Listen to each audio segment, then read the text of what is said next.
Welcome back, guys. This is our 29th tutorial. So let's get started without further delay. I don't want that you waste your time here. I just want that you improve your English. So my motive is to make you understand by reading the sentence, and just you should kick start your journey with English to learn English. ठीक है, तो हम यहाँ पर as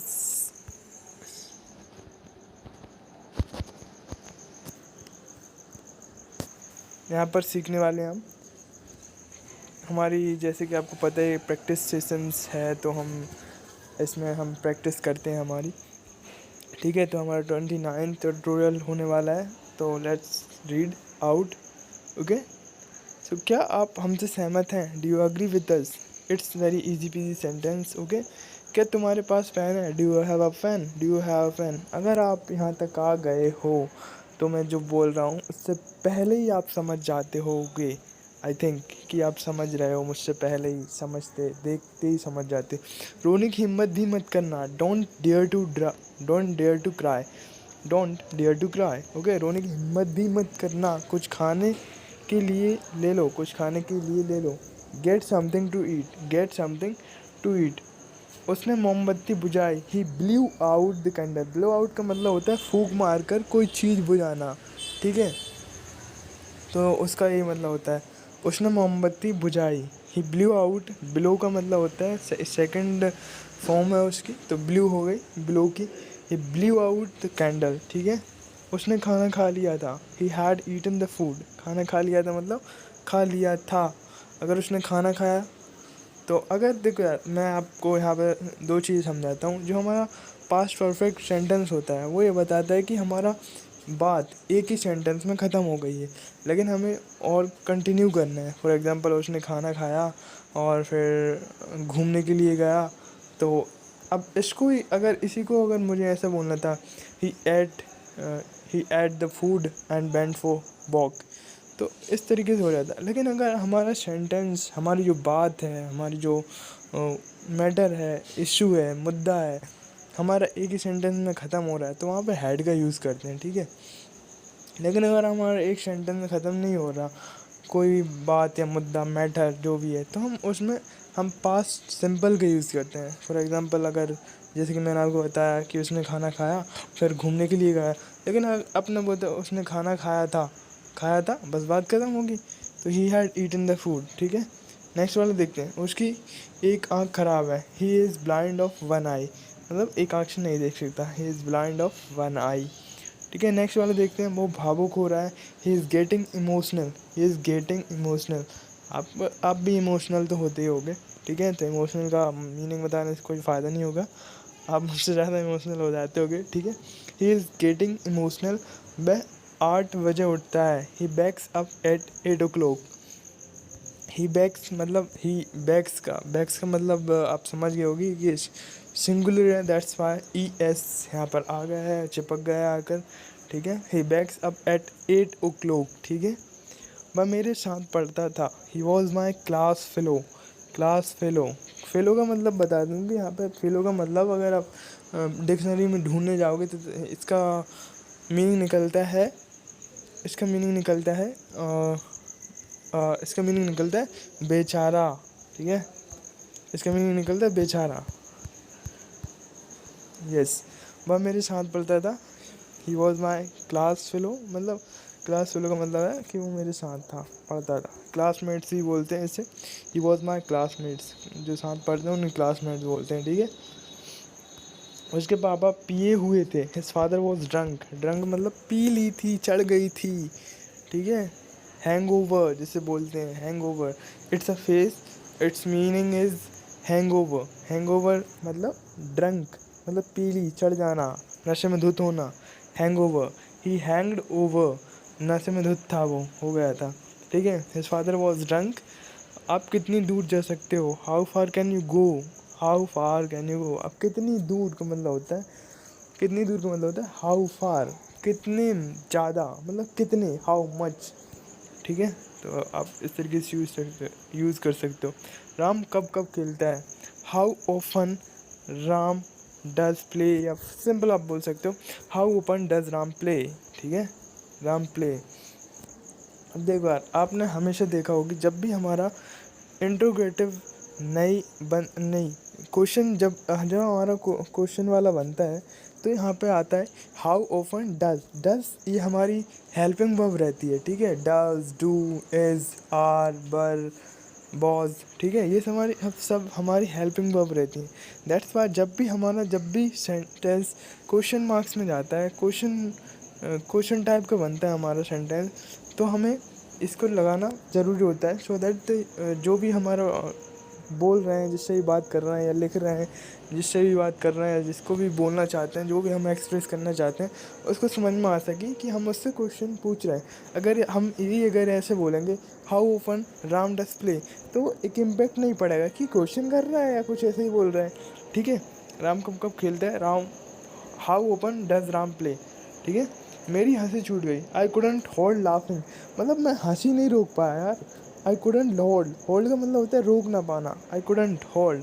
could not का मतलब होता है एक अपनी क्षमता बताई जाती है। कैन का पास्ट होता है, कैन की पास्ट फॉर्म होती है आई कुडंट होल्ड लाफिंग। अगर आपको सीखना है तो एक ऑलरेडी ट्यूटोरियल बना हुआ है इस पर, कुड पर आप सर्च कर लेना, कुड बाय LS।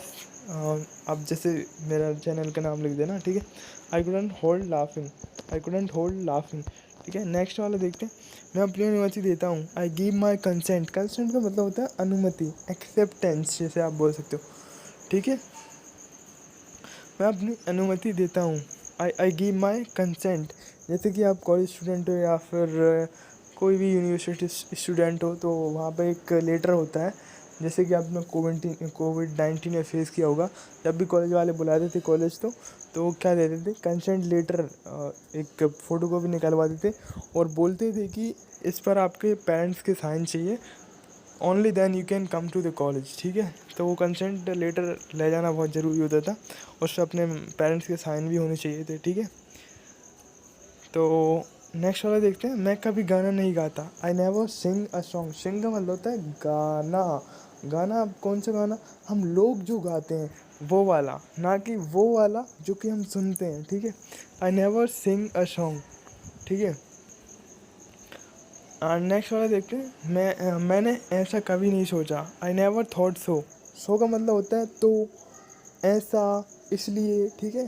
बहुत सारे यूज़ होता है इसका, आप यूज़ कर सकते हो जैसे भी आपको जहाँ भी अच्छा लगे, ठीक है। अब सो आई वेंट देयर, तो मैं वहाँ गया, सो ही वॉज नॉट देयर, तो वो वहाँ नहीं था तो मैं वापस आ गया। तो आप बहुत जगह यूज़ करते हो। शो का मतलब होता है कि पॉज भी ले सकते हो, एक टाइप का फिलर होता है, filler, well you know, show, so ये सब क्या होते हैं, ये सब फिलर होते हैं। जब भी आपको पॉज लेना होता है टू थिंक अबाउट समथिंग, तो आप वहाँ पे क्या बोलते हो, शो, वेल, ठीक है। इस तरीके से ये फिलर कहलाते हैं इंग्लिश में, ठीक है। आई नेवर थॉट सो, मैंने कभी ऐसे नहीं सोचा, ठीक है। मैं भीड़ के बीच था, I was amongst the crowd. Crowd का मतलब होता है थ्रोंग, THRONG, ठीक है। थ्रोंग का मतलब होता है भीड़। I was amongst the crowd और थ्रोंग, ठीक है।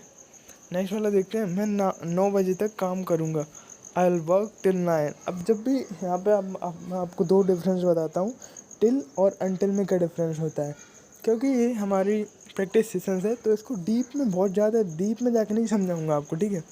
जस्ट मैं आपको एक ओवरव्यू देते जाऊँगा और आपको just you need to remember the things, you need to recall the things, ठीक है। ना कि आप समझ रहे हो, जस्ट आप प्रैक्टिस कर रहे हो, आप रिकॉल कर रहे हो, रिमेंबर कर रहे हो, दैट्स ऑल। मैं 9 बजे तक काम करूँगा, तो आई विल वर्क टिल 9। अब टिल का क्यों यूज़ किया है, तक का मतलब तो अनटिल भी होता है ना, आपको ये कन्फ्यूज़न हो सकता है, तो मैं आपको क्लियर कर दूँगा यहाँ पर, ठीक है। I will work till 9। Till का यूज़ वहाँ करते हैं जहाँ पर हमें कोई भी कांस्टेंट टाइम दे दिया जाता है। फॉर एग्ज़ाम्पल कि मैं 9 बजे तक आ जाऊँगा, जब तक तुम ये कर लो, ठीक है। तो वहाँ पर आप बोल सकते हो कि मैं इतने बजे तक आ जाऊँगा, आई विल कम और I will reach here till 9, you do this, ठीक है। आप इस तरीके से बोल सकते हो, बट आपको बोलना है कि आप जब तक नहीं जा सकते जब तक ये काम हो नहीं जाता, तो वहाँ पर क्या है, कोई टाइम नहीं है, पता नहीं कब होगा ये काम। तो आप वहाँ पे यूज़ कर सकते हो, you can't go until complete this work. ठीक है, आप इस तरीके से यूज़ कर सकते हो। तो अनटिल और टिल में आई होप मैंने आपको डिफरेंस और जो भी इसके बीच से कनेक्शन था वो समझा दिया है। ठीक है, नेक्स्ट वाला देखते हैं। मैं पेन से लिखूँगा, I will write with a fan, I will write with a pen. ठीक है, मैं पेन से लिखूँगा, I will write with a fan. काश मैं घर जा पाता, I wish I could go home. जा पाता, कर पाता। ठीक है, तो आप यूज़ कर सकते हो आई कुड गो होम, क्योंकि आप ये एबिलिटी बताते हो कि yes I can. I can का मतलब होता है सर्टेन, सर्टेन निश्चित रूप से आप ये कर सकते हो। I can bed it, I can bed it मतलब मैं इसे उठा सकता हूँ। ठीक है, आई विश काश, आई विश काश।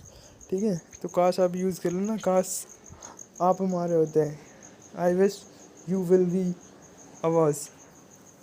ठीक है, काश आप हमारे होते। तो आप बहुत ज़्यादा यूज़ करते होगे आई थिंक, नहीं करते तो सीख लो यार, कोई बात नहीं है। ठीक है, काश, आई wish I could go home, I wish I could go college, I wish I could go market. तो आप इस तरीके से यूज़ कर सकते हो, आई विश कि मैं मार्केट जा पाता, I wish I could go to market. तो वहाँ से मैं कुछ ख़रीद कर ला पाता, बट क्या करना, कुछ नहीं ला पाया। ठीक है, नेक्स्ट वाला देखते हैं। काश मेरे पास पैसे होते, आई wish I had money, I wish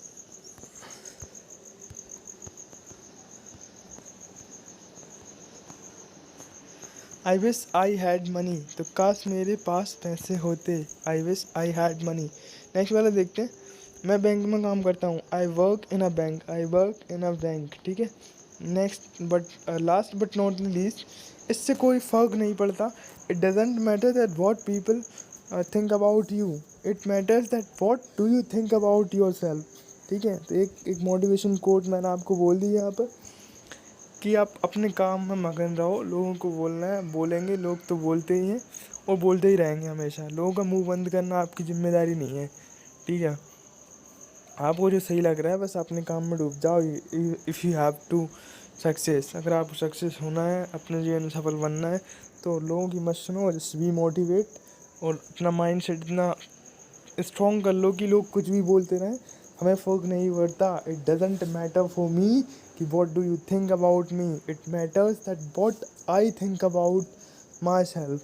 क्योंकि मेरी ज़िंदगी है जो तुम्हारी सोच से नहीं चलती भाई, मैं अपनी ज़िंदगी का खुद मालिक हूँ। ठीक है, तो आई होप ये मोटिवेशन आपके लिए एक काम करेगी। और यहाँ पर हम एंड अप करेंगे, बाइंड अप करेंगे इस वीडियो को। ठीक है, तो आई होप कि आपको जो भी पॉइंट्स थे, जो भी इम्पोर्टेंट की पॉइंट्स थे जो मैंने कवर किए, वो आपको समझ में आए। तो आप इस वीडियो को लाइक ज़रूर कर देना प्लीज़, एंड सब्सक्राइब भी कर देना। It's a jiffy work. So we will see you in next video, and thanks for watching this video.